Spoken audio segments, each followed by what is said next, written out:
द्रौपदी ने नाम का स्मरण किया, नाम का स्मरण किया और भगवान वस्त्र के रूप में प्रकट हो गए, वस्त्र के रूप में। क्योंकि द्रौपदी को दुर्वासा ऋषि ने आत्मा का ज्ञान दिया, नाम सुमिरन करने की विधि बताई। जब द्रौपदी कुंवारी अवस्था में थी, अपने पिता के घर एक बार दुर्वासा ऋषि पहुंचे राजा द्रुपद के राज्य में। राजन, तुम्हारे घर मेहमान होकर मैं आया हूँ, कोई मेरी सेवा करेगा? राजा द्रुपद तो डरने लगे कि भाई बड़े क्रोधी ऋषि है, कहीं थोड़ा सा गड़बड़ हुआ ये तुरंत श्राप दे देंगे। हाथ जोड़िए, सिर झुकाकर खड़े हो गए। दुर्वासा ऋषि ने कहा, राजन, क्या तुम्हारे राज्य में कोई नहीं है मेरी सेवा करने के लिए? तब द्रौपदी पहुंची, पिताश्री आप ऋषिवर को निमंत्रण कीजिए, बुलाइए, मैं उनकी सेवा करूंगी। राजा द्रुपद ने कहा कि द्रौपदी, तुम नहीं जानते, ये बड़े क्रोधी ऋषि, बड़े क्रोधी हैं, तुरंत श्राप दे देंगे। क्योंकि जब व्यक्ति को क्रोध आता है, क्रोध से व्यक्ति अपना आपा खो देता है। गीता में कहा, संघास्तस्य जायते काम कामात् क्रोध अभिजायते, क्रोधात् भवति सम्मोहो, सम्मोहात् स्मृति विभ्रम, स्मृति विभ्रम बुद्धिनाशो, बुद्धिनाशस्य प्रणश्यन्ति। जब व्यक्ति कोई काम करने के लिए जाता है तो उसके मन में इच्छा होती है, जब उसकी इच्छा पूरी नहीं होती तब उसको क्रोध आता है, अब क्रोध आने पर दिमाग का संतुलन बिगड़ जाता है। जब दिमाग का संतुलन बिगड़ जाता है, उसकी बुद्धि नाश हो जाती है, सोचने की, विचार करने की शक्ति खत्म हो जाती है। क्या करना चाहिए, क्या नहीं करना चाहिए, क्या बोलना चाहिए, क्या नहीं बोलना चाहिए, व्यक्ति का संतुलन जब बिगड़ जाता है, उसको समझ में नहीं आता। अब जो कार्य नहीं करना चाहिए वो कार्य को करता है तो पतन का रास्ता खुल जाता है, तब उसकी नाश होती है। तो द्रुपद राजा ने कहा, पुत्री, ये बड़े क्रोधी ऋषि हैं, पिताजी आप चिंता मत कीजिए, मेरे ऊपर छोड़ दीजिए। क्योंकि द्रौपदी कोई साधारण नारी नहीं थी, यज्ञ के कुंड से प्रकट हुई थी, इसलिए द्रौपदी का एक नाम यज्ञ सैनी था। द्रौपदी दुर्वासा ऋषि को राजमहल में बुला लिया, ऋषिवर आपकी सेवा मैं करूंगी। दुर्वासा ऋषि बड़े खुश हो गए। अब द्रौपदी सेवा करने लगी। जब सुबह भोजन, नाश्ता पानी, जलपान कराती थी, दोपहर के लिए पूछ लेती थी, ऋषिवर आप दोपहर को भोजन में क्या लेंगे? दोपहर में भोजन कराती थी, रात के लिए पूछ लेती थी, रात को जब भोजन कराती थी, सुबह के लिए पूछ लेती थी। वस्त्र धोना, चरण सेवा करना, दुर्वासा ऋषि कभी यहाँ थूक देते थे, कभी वहां थूक देते थे, कभी धोए हुए वस्त्र को फेंक देते थे, लेकिन द्रौपदी हार नहीं मानी। प्रसन्न चित्त होकर, प्रसन्न मन से दुर्वासा ऋषि की उन्होंने सेवा। जब दुर्वासा ऋषि ने देखा कि द्रौपदी मन से, तन से, धन से सेवा कर रही है, खुश हो गए, पुत्री आज मैं तुमको वो धन दूंगा जो धन तुम्हारे साथ हमेशा रहेगा। तो दुर्वासा ऋषि ने द्रौपदी को आत्मा का ज्ञान दिया, नाम स्मरण करने की विधि बताई। द्रौपदी खुश हो गई, ज्ञान मिल गया, स्मरण करने लगी। लेकिन कुछ दिन बाद स्मरण करना छोड़ दी, भूल गई।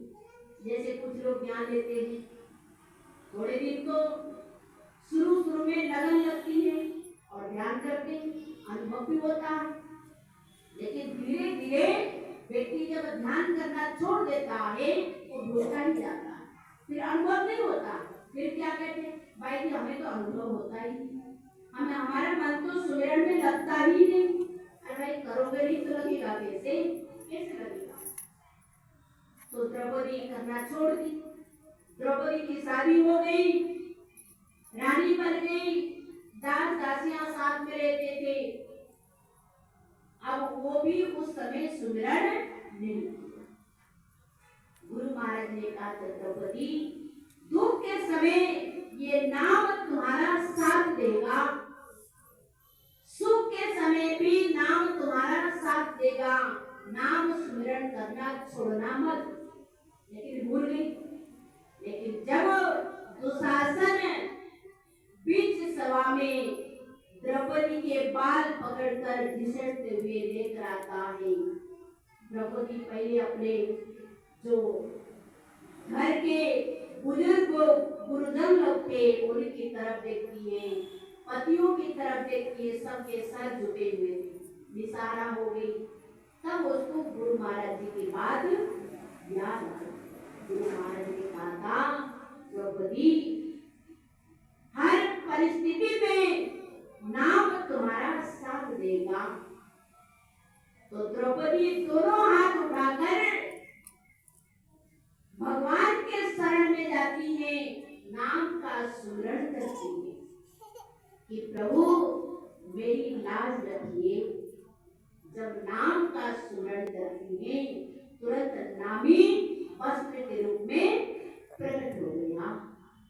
भगवान प्रकट हो गए वस्त्र के रूप में।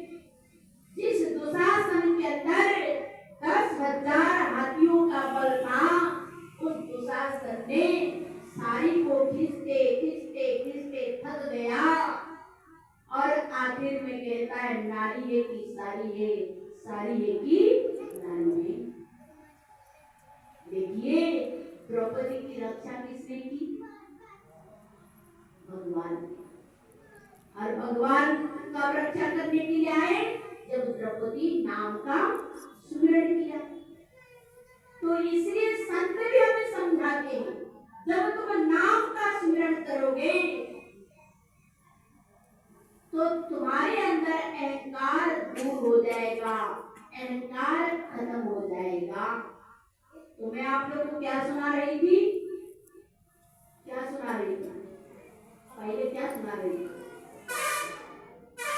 कबीरदास जी का दोहा मैंने सुनाया, माता मरे फल एक, पिता मरे फल चार, भाई मरे बहुभिन्नता, कहे कबीर विचार। भाई, अगर भाई मर गया तो व्यक्ति अपंग हो जाता है। भाई कौन है? भाव रूपी भाई। भाव रूपी भाई अगर मर गया भक्ति नहीं कर सकते, भक्ति नहीं कर सकते। भाभी तो सब कुछ है। माता जगत जननी श्री माता जी, राज राजेश्वरी माता जी भजन गाते थे, आप लोग सुनते हैं। भाव का भूखा हूँ मैं, भाव ही सारे, भाव से मुझको भजे तो भव से बेड़ा पानी। भाव ही तो सब कुछ है, भाव नहीं तो कुछ नहीं है। भक्ति में भाव न्यू है, फाउंडेशन है। अगर भाव ही नहीं, आपके घर में कोई भी मेहमान आते हैं, रिश्तेदार आते हैं, अगर आपके अंदर भाव नहीं है, आपके अंदर भाव नहीं है तो उनका सत्कार कैसे करोगे? किस तरह करोगे? बेमन से। बेमन जैसे बोला है नहीं, जैसे बोला है, पानी पिला देना तक रख दिया, मन में आए कब जाए कब जाए, क्योंकि भाभी नहीं, दुर्योधन के अंदर भाभी नहीं था। भगवान गए तो सही, लेकिन कहाँ पहुंचे? विदुरानी के वहां, क्योंकि वहां भाव, वहां प्रेम था, तो भगवान पहुंच गए विदुरानी के वहां, क्योंकि भगवान भाव के भूखे में वो भक्त के अंदर भावना को देखते हैं, प्रेम को देखते हैं। तो प्रहलाद के अंदर इतना प्रेम था, इतना उसके अंदर भाव था, इतना विश्वास था नाम के ऊपर, भगवान के ऊपर, प्रहलाद एक कदम भी नहीं टिका, विश्वास पर अड़िग रहा, हिला तक नहीं, और आखिर में भगवान को प्रकट होना पड़ा। तो ये होली का पर्व हमें यही संकेत, यही प्रेरणा कि जो असत्य है उसको त्याग दो, चाहे जीवन में इतना कष्ट कठिनाई क्यों ना आए, छोड़ दो असत्य को, असत्य के राह को भूल जाओ, सत्य की राह पर चलो। कष्ट जरूर आएगा लेकिन जीवन समझेगा। अधर्म को छोड़ दो, धर्म के रास्ता पर चलो, एक दिन नाम रोशन हो जाएगा। तो इसलिए हम सभी लोग आज श्री गुरु महाराज जी के श्री चरणों में बैठकर होली का पर्व मनाने के लिए यहाँ आए हुए हैं, बैठे हैं, सत्संग के माध्यम से सुन रहे हैं। तो आज श्री गुरु महाराज जी के चरणों में हम सभी लोग संकल्प लें कि श्री गुरु महाराज जी ने जो सत्य का राह दिखाया, धर्म का मार्ग उन्होंने बताया, उस राह को हम कभी नहीं छोड़ेंगे। हमेशा उनके चरणों में रहकर सत्य और धर्म के रास्ता पर चलेंगे, उनके आज्ञा पर रहेंगे। जब मन के अंदर ये संकल्प लेंगे, गुरु महाराज जी सभी की इच्छा पूरी करेंगे।